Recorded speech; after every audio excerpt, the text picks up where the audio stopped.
नीचे बच्चा कौन है? इससे बच्चा होगा।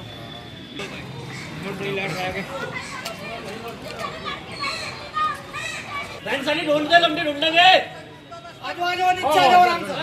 नीचे आओ। नीचे आकर बात कर, नीचे तो आ जाए, 1 मिनट के लिए बात करेंगे तेरे समझेगा, तेरी बात मानने में। पूनम है जी। अब क्या नहीं, पुलिस ने कार्रवाई करी जी।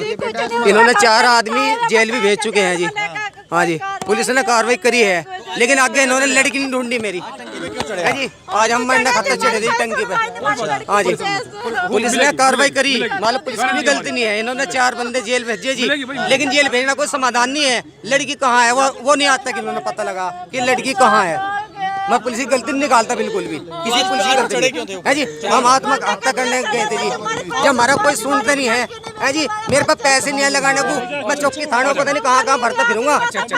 एक का काज खतर, मतलब पता नहीं कितने कितने पैसे खर्च करने पड़ते हैं। मैं मजदूरी करूँ, दिहाड़ी करूँ। ये आपकी पत्नी है? हाँ जी। आप टंकी पे क्यों चढ़ी थी आप? जी मरने के लिए चढ़े थे जी, हमारी कोई सुनवाई नहीं हुआ रे, हमारी लड़की ने बेसुरी। कब कहा था पुलिस ने? कब दी थी शिकायत आपने? 21 जनवरी को। उसके बाद भी कोई कार्रवाई नहीं हुई? कुछ नहीं हुआ जी, वो बैठा रख के बस ना उनके घर के टायर, ना कोई कार्रवाई, कुछ नहीं हुआ रे। हमारी एक लड़की को बैठा रख के जेल भेज दिया तो क्या करें? चलो ठीक है।